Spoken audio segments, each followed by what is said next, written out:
All right, we are back here on Media Estate. My name is Duke Mwesigwa, and today we have the doctor. We have him on set, Dr. Ssali of Dama Medical Hubs. Doctor, it's a pleasure to host you today. Thank you very much. It's a pleasure, and I'm excited to teach people because we lack information. Yeah. Doctor, I want to first take you back. Before COVID. That's when everyone was Dr. Ssali, Dr. Ssali. Watukolya akali aka tonic, akali aka COVID. Nenga 10 minutes of health yechiraba bulala igamba Dr. Ssali timwagala abantu bagenda bafune vaccine mulese habowe. Naye eddagala lyakolera abantu njagala soka kwebaza era nga watulaga nti no really medication esinga erimu herb. No, si medication erimu nature. Obutonde buli powerful okusinga n'abantu kye balowooza. Nze 30 years down the road sirwalangako. Tisirowooza agenda mu ddwaliro nti ndwale n'akatono kubanga Katonda yakola omubiri guno n'aguteekamu all the powers. Kaakati omubiri guno gulina gwogera buli kintu kyonna kiri muno. Nze nayiga mubiri gwange nesiiga ddagala. Omubiri nguyiga gugamba kino kikutte. Kale kisinga okwewunyisa nti mu biseera bya COVID abantu balowooza nga COVID ayita mu nnyindo ate ayita mu matu n'agenda mu middle ear. COVID ayita mu matu ati mwayite mumanyi mwe buli kye muwulira ebweru nga mukikubuukira. Waliwo omukore ya musawo mukwanwa yaŋŋamba Africans you are copycats. Buli kye muwulira kyonna mubaka kibake. Okubuukira buli kye tulabye okuva ebweru kijja tusula mu buzibu. Health is in our hands, teri mu misawo gy'abazungu. Teri mikono ja bampitako olumu lukiiko mwalimu bakulumbo ba expert baba mu World Health Organization naye nga abamu embuto nnene naye nga bano ba expert baawa omusajja abeera n'olubuto abamanyi kyakola olubuto lunene nga alinanga poti belly flat anti oyo aba ne gaasi mu lubuto oyo taba expert mu health. Nga ebintu by'obulamu tibyogera bwogezi luzungu. Ebyobulamu is a natural science. Kati natural science omanyi omubiri gwagala ki? Omubiri gwagala kati mu COVID namanya nti COVID amalamu amaanyi. Aleeta ekifuba, aleeta mucus mu kifuba. Nemanya nti kayeni ajja mucus mu mubiri. Nemanya entangawuzi ereeta omubiri kuba baali baggwamu amaanyi. Nemanya nti omuwemba guleeta energy. Nemanya nti ekiki ekizibukula galiki ne muteeka mu bimu. Ate ne sibifumba ne mbifermenting nga bufermenting. Waba ndowooza herbal medicine kufumbirira si kufumba. Waliwo methods. Oyinza okukozesa steeping kwe kuteekamu ebikoola ne bikolamu eddagala ne bijjamu eddagala. Fermentation kwe kuleka n'ekiroota bbanga lya wiiki 2 twakolanga ennaku wiiki 2 ne tulijjamu. Naye abantu buli omu atunulira bweru. Naye bane buli kinaatuluma nga tunadduka nga bweru. Oyinza okuba n'ennyombo mu nnyumba ya tenodde wa neighbor solving a problem. No way. Omubiri teguliiko innovation mpya. Katonda akukola mu lubuto lwa nnyoko myezi 9 n'obeeramu nga tewali akuwadde eddagala. Kati bw'ojja ku nsi n'olowooza eyo bagiyita indoctrination nti oli bw'alowooza nti obulamu buli mu ddwaliro ajja kuba akagudde. Amalwaliro galiwo for accidents. Tibotandika era amalwaliro ogenda okutandika basooka bya accident n'entalo mu second world war bagamba bantu nga bwe bajja omusayi tukole tya kusajja atandisa nakozesa liggwa lya namunungu nga addira emmese naga transfusion bwe yatandikira amalwaliro ne gatandika naye nga amalwaliro abantu ffe tugeetwalamu. Ekizibu kye tulina nti abantu tebamanyi okombayininga emmere bagikombayininga batya. Oli akwata ennyama n'amatooke n'abiri omulundi gumu bivunda buvunzi mu lubuto. Eyo teba balanced. Ba imbalanced diet. Olabeko minzaani. Kikyamu era nze sikikola. Kikyamu ati ku Monday ne mukeera mu malwaliro. Kakati n'oli akawunga n'ebijanjalo muliri gumu. Ovunda ati kati wano waliwo creativity. Tewali abantu bali buli muntu atunulira muzungu. Abazungu batusimba technology ebibyuma bibakozesa na kinena teri kibitinga bwongo bwa muntu. Anti akawunga n'ebijanjalo bobirya bw'oli omubiri guno gwolaba gulimu chemicals ebafulumya ng'otaddemu emmere. Era kyolaba nti kyakabenje nnyo omuntu okubeera mu nsi nga tamanyi mubiri gwe na bimwetolodde. ekyo kyakabenje ekiriwo nti omuntu ateekwa kumanya what is the purpose of eating, lwaki ndya emmere, nina kulya mmere kyenkana ki. Kakati omusawo yenna aba ategeera amanya nti bw'oteeka ekijanjalo mu kamwa omubiri gusumulula asidi okikolako, ate bw'oteekayo akawunga omubiri gusumulula alkaline. Alkaline ne asidi bwe bisingana mu kifo kimu byeneutralizinga, kati ebijanjalo bitandika okuvunda, akawunga ne kafamentinga. Kyolaba Abafirika tuli hostility ennene nti omuntu aba alina walagi mu lubuto ya fermentings. Fermentation ereeta alcohol alinnya ku mutwe. Tolaba abantu tewali muntu mukakamu, bantu hostility ennene, and reasoning capacity teriiwo. Babazungu bwe batusingira, Abachina n'Abajapani beegendereza nga balya, tebagatta bintu ebyo. Era omuntu agamba nze sirwala aba amanyi bulungi nnyo kyategeeza, kubanga obulwadde ffe tubwe manufacturing, twekolera obulwadde ffe ffennyini mu sowaani. Bw'omala okulwala, bw'omala okulya emmere obubi n'ofuna constipation. Constipation tekitegeeza nti togenda mu toilet. Emmere kasita ebikyafu bibeeramu ne bimala essaawa 36 biba bitandise okuvunda. Bwe bivunda nga bireeta headache, pressure, sukaali, kuluma emigongo, kuluma bino, ebyo nako ebiva. Kati nze bwe mba mmanyi root cause, lwaki ate neesiba ku symptom? Ola mu malwaliro abantu bonna be bagende batwala symptoms. Omutwe gwannumye nnyo ekiro, nabadde n'obulumi naye nga tamanyi kireeta bulumi. N'olaba hernia, n'olaba prostate okuzimba. Byonna byonna biva mu kulya bubi. Kati emmere ekuvundiramu n'erwamu n'etafuluma mangu. Problem ngeze. All right, Doctor, when you told our audience out there that we are going to be hosting you today on Media Estate, we shared some of the interesting topics, and we are going to talk about sexual performance in male and female. And you told them to send their questions here on our platform so that you'll be answering their questions, because nowadays people have complaints about their performance, poor performance in bed. Dr.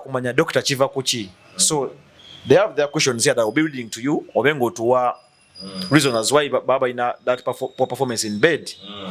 Doctor, if I can start with one Tamari Habat. He said that, Doctor, for me,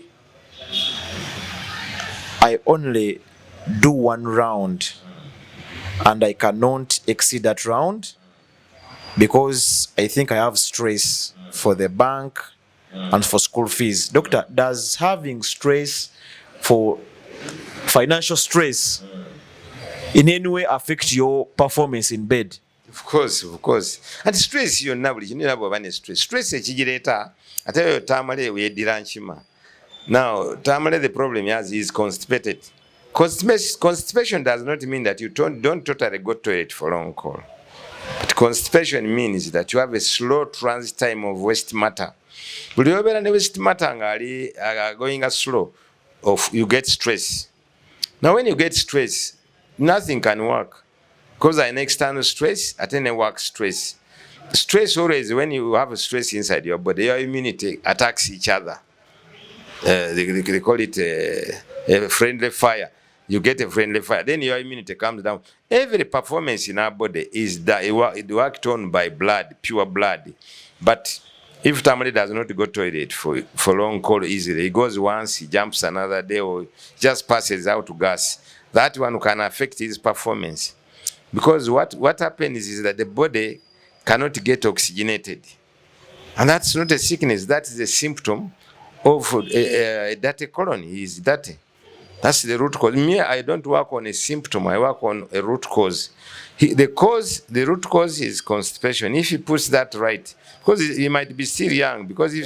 He's still young, like 27. 27, how can a young man? Have you ever found any cow or a goat which has a low libido? Low libido is caused by dirty blood and the dirty colon. Still on that same topic of performance of one round, how many rounds should a man make, and how long is a round anyway? I think that there is no criteria that one should spend this. But as a man, you can spend the first round about 5 minutes. For a one round should go for 5 minutes. Some people are used because it depends how you have been trained or how you do it. But and the exposure to that. But 3 minutes Then you can spend another 5 minutes, then you repeat. But some people fail totally, because they cannot even erect again. It happens everywhere, all over. That's the complaint all over the world, in Africa especially. But the problem, if you have good blood which is clean, and a clean colony. A colony cannot be totally clean, but there must be some, at least some. What can you do to clean the colony? To clean the colony, to get the detox programs, to see that you can go to it easily. And I'm not saying you should go for laxative. There we have natural laxatives like the chigaji. We have the basoga, which they call kafadanga. That is the one which is the laxative. Then there is another one called omugabagaba. For us, we call it omuchula. In English, it's called senadidimobotra. And the world watch about the chigaji, there is aloe vera. We should take it and go to it easily, and you eat rightly. Because if you combine food wrongly, you rot again, and then you repeat the program. Doctor, I have here a message from this lady. She's called Dorcas Chisachi. He's saying that, please Duke, ask doctor that for me, my boyfriend always complains about my dryness. What should I do to have the waters? Now, most women complain about that, and it is caused by acidity and the toxicity. You know, when food rots in you, like for ladies, it disturbs her hormones. Ladies have estrogen and the progesterone. If they don't balance, now in the case of sex, if someone is going to be in that act, all the body will know, and there is all the whatever is needed. There is a cerebral fluid which has to pass out, and there is some water which they pass out, ladies, at the climax of sex and orgasm. But if those don't work, that means you are dirty. Most ladies are dirty and they don't know. Because if some food is rotting in you, it will cause a lot of acid, which will disturb all the faculties of the body to release what is supposed to be released. So you find that some offices are closed. So what you have to do is to clean yourself, go back to normality. That's what causes always hormonal imbalance. If your lady does not have such, he has a hormonal imbalance, the thing is to detoxify. You know, every problem in the body relies on the cleanliness of your large intestine. Doctor, still that same point. I see most of the ladies in town, the corporate ladies mostly, they carry bottles with the bushera, they eat a shabwe, they take out of water. Does it help them in any way to have that water that they are looking for? Yeah, it can help them as long as they are clean. You know what we need to understand? Nobody knows that we have a dirty colony. Nobody, even in hospital, they don't do it. They don't think about it. But everyone has to be clean inside. If you are clean in the large intestine, all those imbalances will go. Others can take a bushera. Bushera is good because bushera has vitamin B3, which is called niacin, and it has zinc. It's so very good even for libido and even for water. It's so nice, especially that one which is cold. Even me, I take it. That bushera. It's so nice. They are good, and even taking water is also healthy, because if you get dehydrated, then you cannot function very well. Other things will switch off. You know, and in fact, it's a bad habit. Some people don't even take water, not even a liter. People, if you find a lady carrying water in a bottle, carrying bushera, that's the best way to go. Doctor, all men who are out there, they want a lady who is very wet. That he will penetrate when something's very slippery, it's very wet. Does this also increase on men's performance if the lady is not dry? Yes. Because you can get, you know, the moment you start to think, why is this one like this? Then you get the interest goes. Why is this one like this? So that one, anything which goes and disturbs the brain, the libido will go down. But if someone, a lady who is, you know, exacting everything, you also enjoy. And you know, as you know, the habit of taking ladies in hotels, and you might have paid for expensive. You go to an expensive hotel, and then you waste your money and say, this is a loss. And that one, you cannot even throw her away. You may not even need to know. And like for young people like you might be trying to see whom I can go with for family life. And if you find such and you choose that, you make that choice, you'll be in trouble because you have to take her to the Sengas to see what to do. But if that happens, it's very dangerous. You lose the interest. And once the interest goes, you start thinking otherwise. I have another question here from Ruhundwa Roni, who says that, Doctor, for me, I don't have appetite nowadays. I only get it once in a while, the appetite to be with my wife. That's also a hormonal imbalance. If estrogen and progesterone do not balance, pure, because a woman must have an interest when he sees a man whom he loves. And that's how even people can enjoy each other. But if you don't have any interest, there's no attractiveness, because those are the emotions. It's an emotional thing. If there is no such, that faculty is closed, then the lady will be in trouble all life. And those ladies cannot even stay with people long. You find they give birth to one child and they throw them away because of that. And curiosity of men, we go teasing, try testing. Whom can I go with? Test, then you find that, and then that one. That's why you find single men, single ladies in the world. Doctor, talking about balancing hormones, I see most of the corporate people nowadays, they go to gyms, you find them running, playing football. Does really running improve your sexual performance, or even going to the gym, playing football? Does it in any way improve someone's performance in bed? Of course, because you release a lot of toxins in the body. Because the moment you sweat, you release toxins. The moment you do breathe in and out, that deep breathing, you exhale, you excrete, you remove all the bad blood. Then you get pure blood. Exercise is one of the paramount things you have to do, because we are locomotives. You're not supposed to be moving in cars. These are just modernity. And even walking barefoot, you remove all the electricity. You will find that everything, not even in the bed, whatever you're doing, creativity. We are lacking creativity in Africa. People are not creative. You can't think aloud. We are always in a status quo.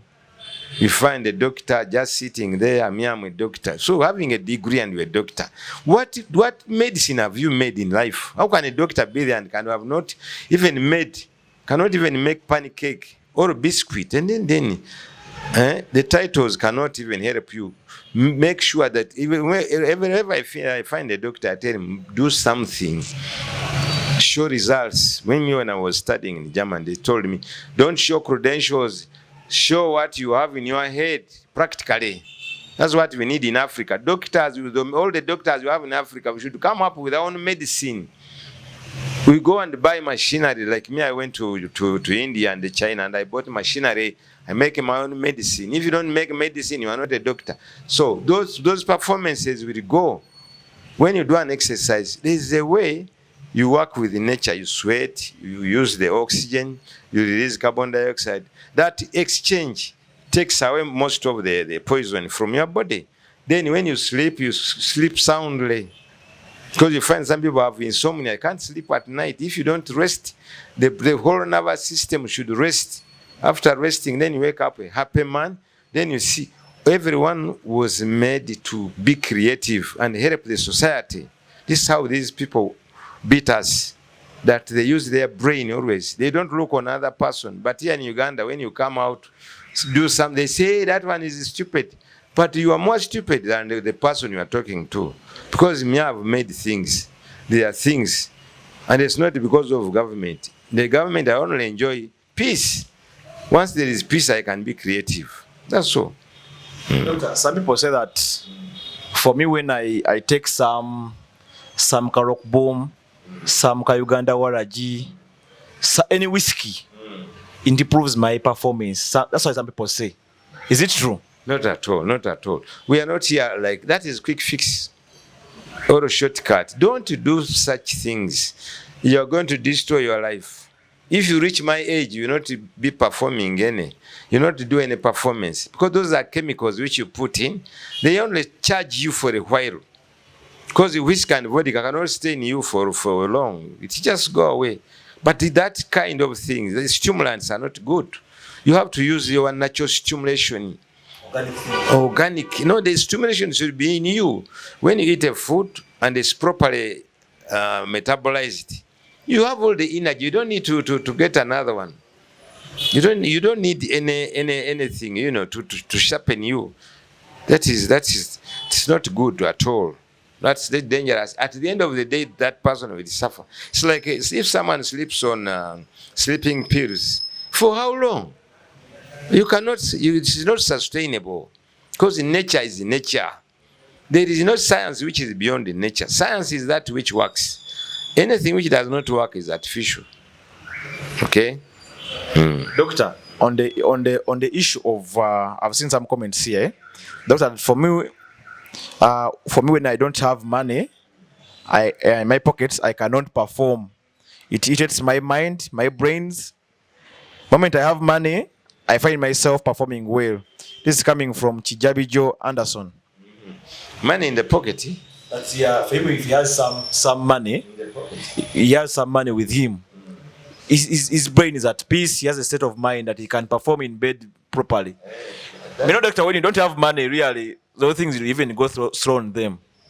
But not money. Money is, I think money, I don't know whether money is talking about cash in the pocket. But what projects are you doing? Because having money in the pocket, if you go and you spend it and you are done.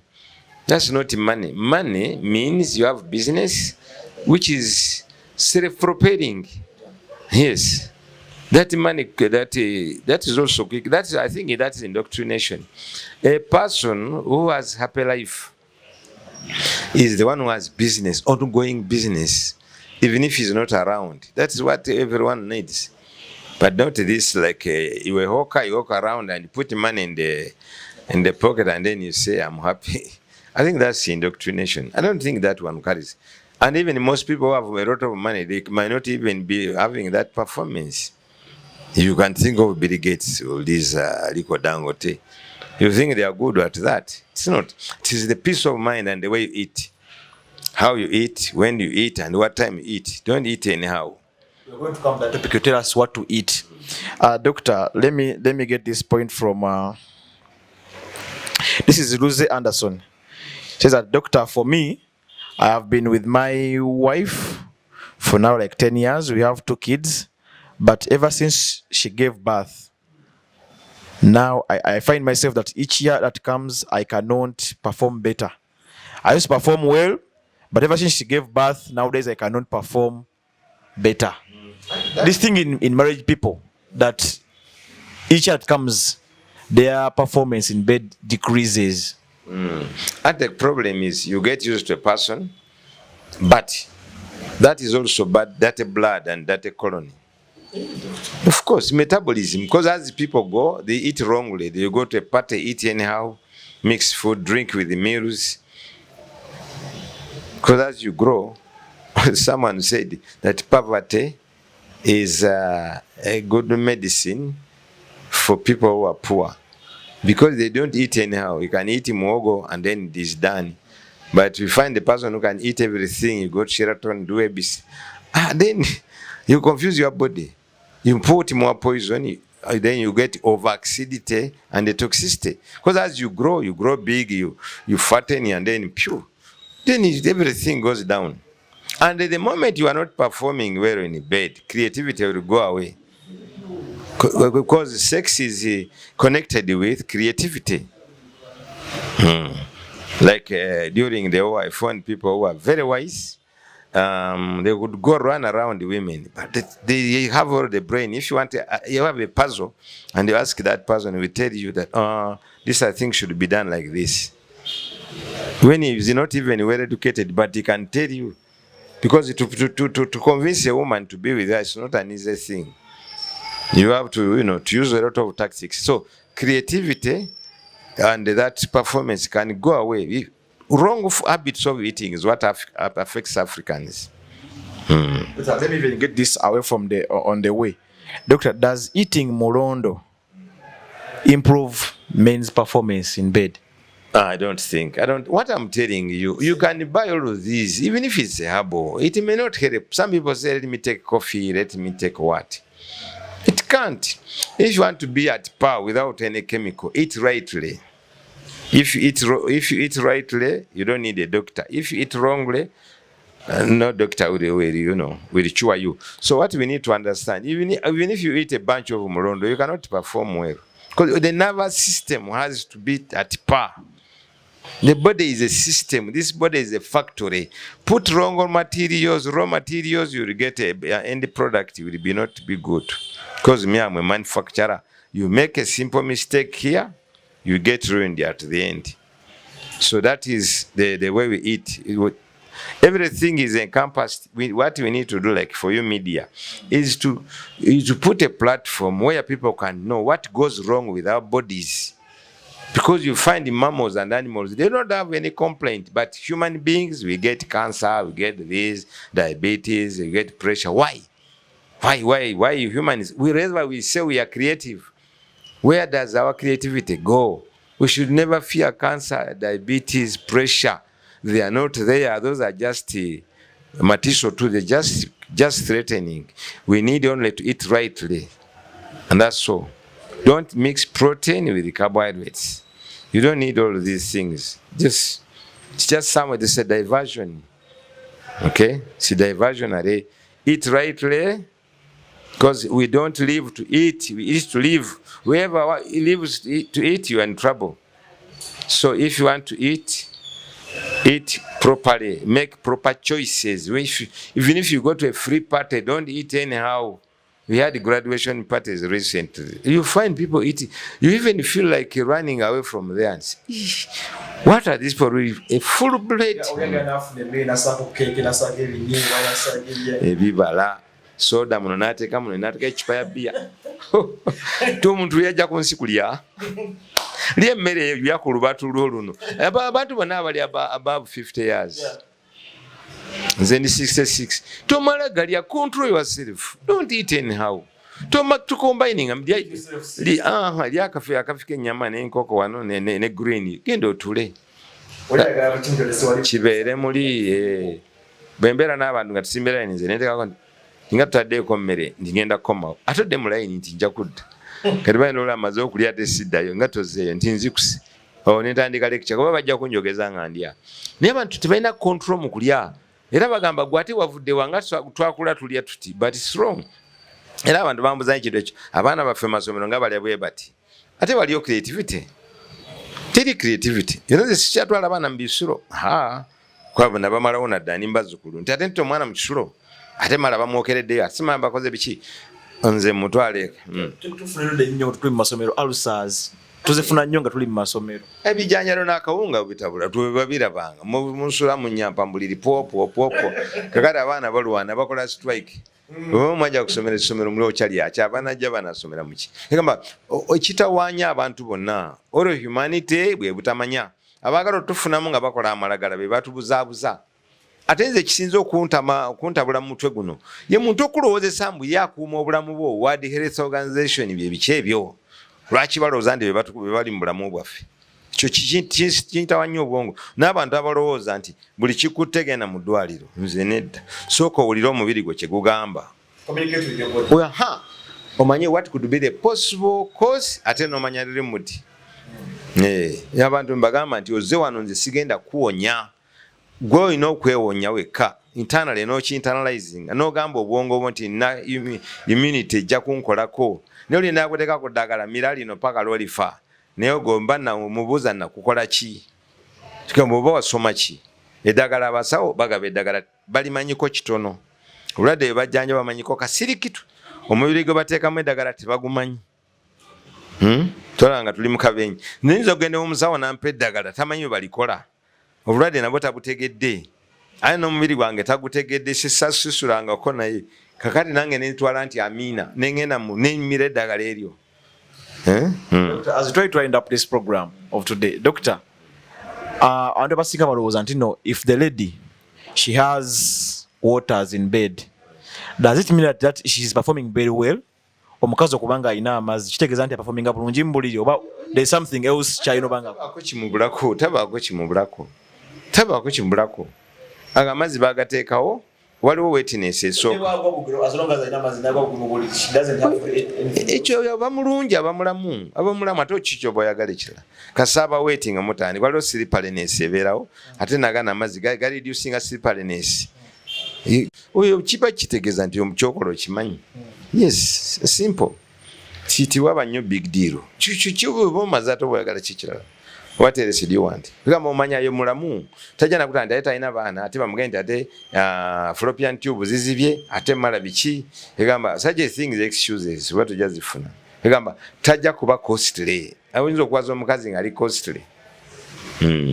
Doctor obadde oyogera ku kintu ky'okulya eating well nga tumaliriza twakola what should people eat to improve their performance in bed? What should they eat? What do you balya bubi? Rightly. To combining a protein. Sinza ganti lya kino katika tugeza abantu abali akawunga bulo. Katusoke tulaga abantu.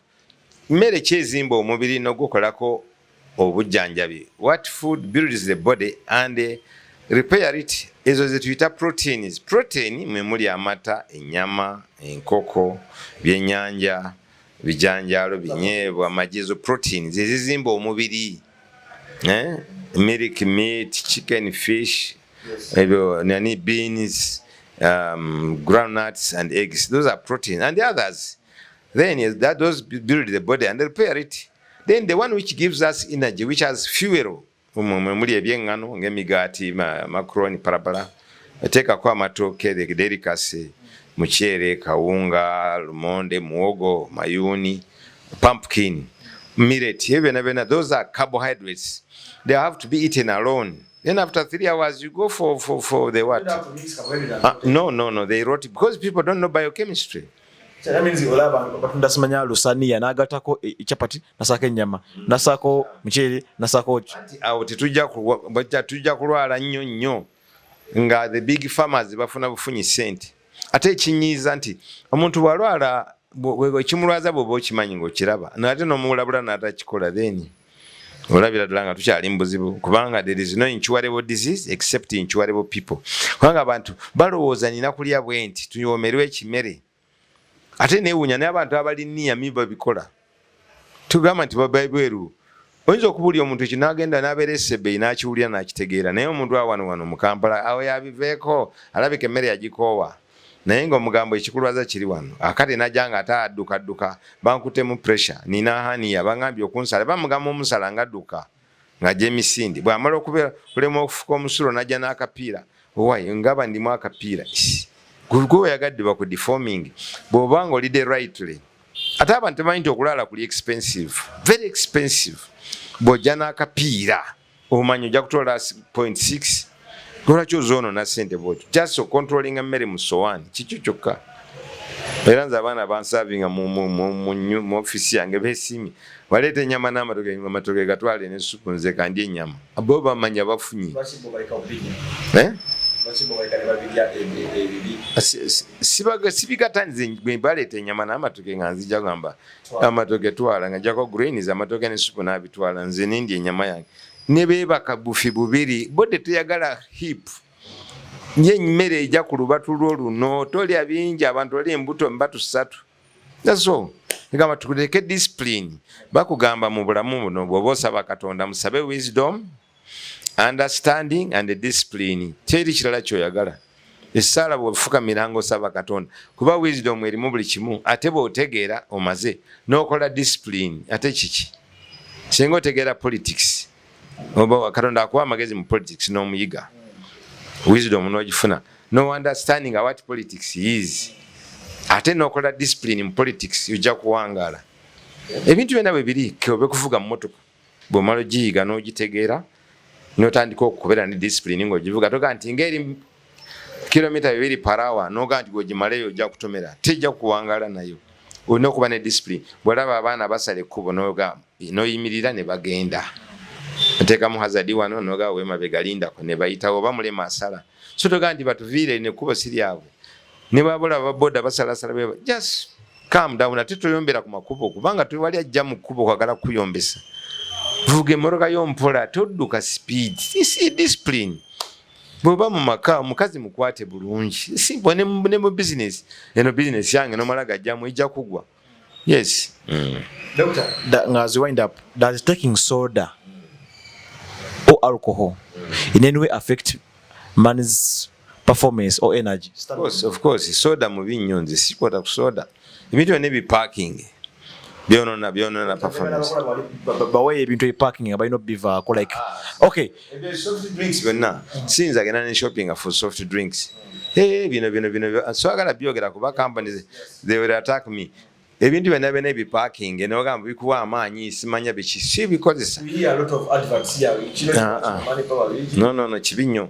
N'omwenge nagwo si mulungi kuba bw'onywa obeera off. Kugamba oba mu excitement oba totya reasoning kati why do you take that?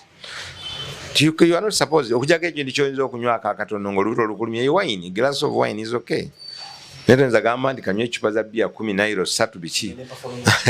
Awujja kuba just obeera mu excitement yokka. Ate buli lw'okola ekyobusiru it will affect you in the near future. Buli lw'oyonoona obudde ebintu ebitakugasa it will affect you in the next month. Yes. Katwewala ebintu ebinatu affecting in the next time. Wanga buli kyokola saawa eno it will affect you. Bw'oli obubi n'oga byasali kasajja ali ndi mulaba aligenda okujanga siriwo. Ate sebo bayogera boti ku TV mbadde nfollowing obadde nfollowing naye nga tonfollowinga. Ofollowinga byenkola. Tomanyi biki byo tekakola. So tuleme okugwa mu punishments. Nyera nze ndowooza singa batuwa n'authority omuntu aladde soketi mu kubemba okusatu ku lubuto. Kubanga yabadde akola mistake. Anti ayige katate gwa mulwaziza omade okole abantu noli ekikomando nodira ebijanjalo ne nolya ne pachapati rumu ate nogamba sifuluma kali gwe wesibye weteka omugwa mbulago wetademu je tuita foolish robo ne wesiba aye nolengeja nonkubira esimu ate nga sifuluma banzude muhania obadde olya biki. As we wind up, Dr. Ssali of Dama Medical Herbs. Doctor, omuvubuka aliyo omukyala aliyo, what should they eat now as we wind up? Balyechi balye buli bintu byebagala nti babigatika balye ebibala nga tebabirya ku mmere banywa amazzi tebaganywera ku mmere nga balya bwe baba balya emmere baawulemu nti eno protein obyawule bina biteekiwa eso yo discipline yokka kubanga tuza kubawa amagezi bayiga okutegeera bakole ne discipline abantu bane discipline yokka tuweetaaga musawo omuntu yenna nzira siri wano kuyimbira ni mujje wange nze sibeetaaga kuleeta bikumu ofisi yange beere uwo lya bulungi gwe mwaba media jimulooza nti buli ajja ku media abayagala bajja abantu bangi nze nina akasente kange neekolera ebyange naye mulye bulungi nze nkowa okulaba abalwadde nga ate ekibalwaza bakimanyi obanga tukibabulidde muleme kulinda kwekoona ate male mugule engatto lya bulungi togatika mmere ate lyanga oyagala tolya kuba ssaawa abamu balya ssaawa musanvu lanchi etuuse n'alya no lyanga oyagala oba tolina njala tolya just discipline yokka gye tujja okugenda nga tusimbako essira ejja okuwangaza bannayuganda obulungi. Njagala ntegeeza abantu abaliyo ntugamba tubeeranga naawe almost every week nga tusomesa eggwanga no ku media estate era nga ndi musonyifu kubanga wakkiriza kubanga abantu abaliyo baagala okusharinga knowledge yo gy'olina. So your final remarks on this episode today? Yes, kati bane mwesiimye era mwagale nnyo omusajja ono nze ne bwe mutantunuulira kuba nze nako okulya mumwagale kubanga yawaayo obudde najja simuwaseere nange tampa akati olw'okuba asazeewo abawe yamanyi Katonda kyali musasula naye nga tujja kubeeranga weekly tubayambeko bw'ajja kuleetanga n'ebibuuzo byamwe bimubuuziza tulabe bwe tulibiddamu akati tubaagaliza okubeera obulungi. Kampani abayita Dama Medicinal Herbs so si medicinal herbs kati so kati twesime omulamu gwaffe kubawa education so si kuba bulangu nze si kuba kalangu. Nyina nyingi mu Uganda mu Africa, Nigeria, South Africa, Kenya, Tanzania ne Ghana naye za mu Uganda nyingi Jinja, Masaka, Mbarara nyingi Mbale nizo si ekikulu kuwa abantu information tubawa information ayinza okugenda wayinza ojja kuseesingira tujja njabbi ku ebyo saagala byogerera abantu kati saagala mwe n'abatulaba muyige mufune notebook oba mu recording tulabe nga tufunamu mu bintu bino mwebale nnyo.